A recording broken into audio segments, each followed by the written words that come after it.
through the air, nothing longer than 15 yards in completion department. Listen, he's a rookie, 7th-round pick. He was in a bad spot, overmatched. Here are the folks that coach him and play with him to talk about him. New on SportsCenter. Yeah, tough ball game tonight. I obviously feel for our players. Division game. It's some tough playing conditions. Obviously, both teams battled.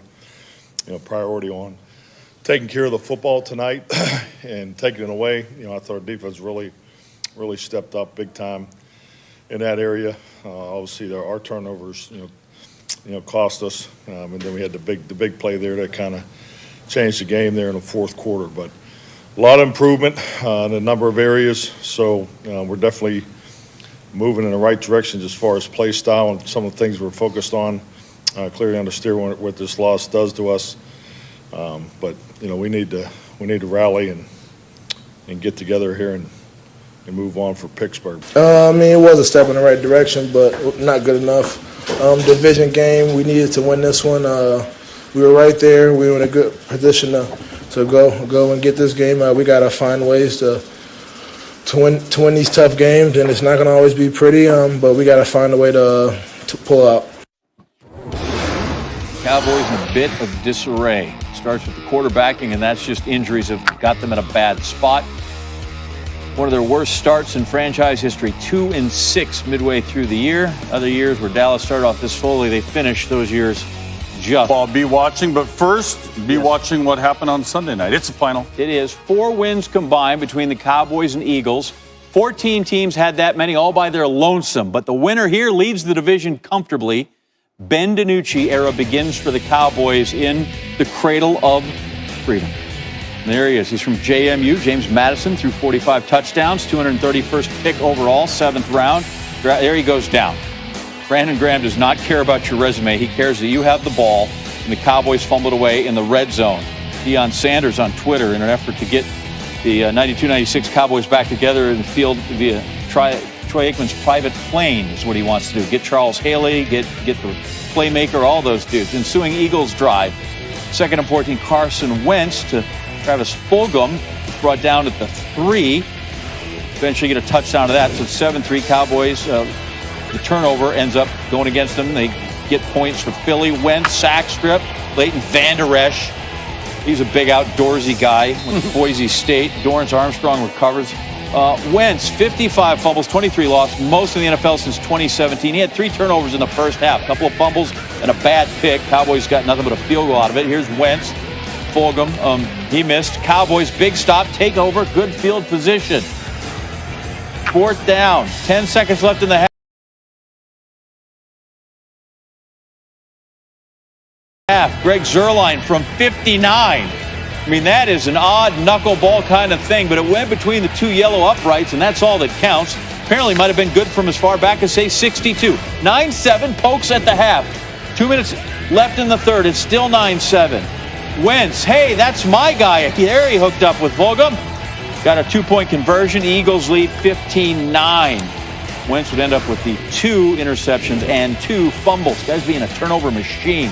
DiNucci, 3rd and 6, the 21 down. Oh, they mauled the poor fellow there. Stripped, TJ Edwards. We're piling. Somebody gets the ball. Finally, Rodney McLeod scoops it up. He's running. They have not whistled the play dead. Zeke tried hard, couldn't get there. All right, so now it's free. Curry kind of had it. It's there. Where is it? Somebody get it. Bouncing, kick backwards. That's a full-on rugby scrum right there, and McLeod's got it. Eagles. It was as ugly as the records were indicating. 23-9. The Eagles are a winner. There are your updated NFL East standings. It appears the Eagles have a comfortable game-and-a-half lead in this division, and now a 67% chance to win the division. Giants don't appear to be the threat. Cowboys, that is not the season they plan to have at all.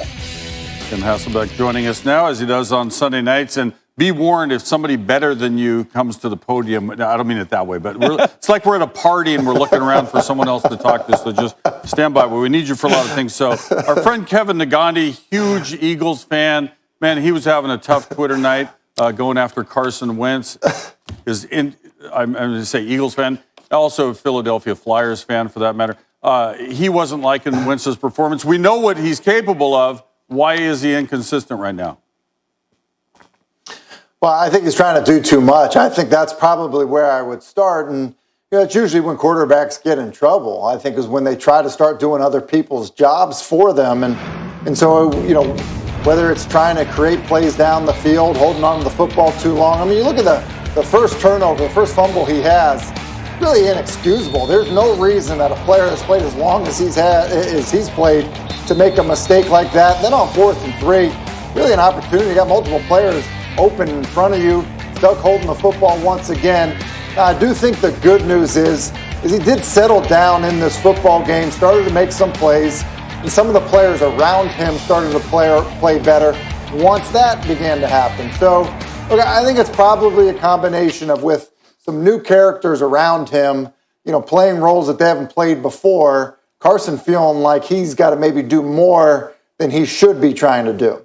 I think what I meant in the air on the Nagandi comment is he's thinking of becoming a Steelers fan. I think that's what I was driving at. All right, so as John mentioned, they have a commanding lead now in the NFC East, 3-4-1. Are they your division favorites? I think they have to be because of what everything else looks like in the division. And that tie, as funny as it is, that tie may end up really helping them out. Look, it's crazy that that's the case. Now, that being said, look, he can play at an MVP level, Carson Wentz, and they do have some talented players on their defense. With Rieger coming back into the lineup at wide receiver and Fulgham emerging and, the ability to do things in the run game with Boston Scott. Look, they can improve. I think they're, you look at Dallas's situation, I don't know where the improvement's coming from. So, I think there needs to be some optimism if you are, rooting for the Philadelphia Eagles, if you are in that locker room, that things can get better. And I think part of it has to be, kind of the idea that, a rising tide will lift all boats. Carson Wentz needs to play better to help these new players around him play better.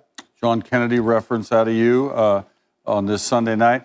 So this is meant with no disrespect because anybody who makes the league. They must have some talent. But to be honest, people are like Googling the Cowboys quarterback going to this one, and they struggled offensively. What's your outlook for Dallas?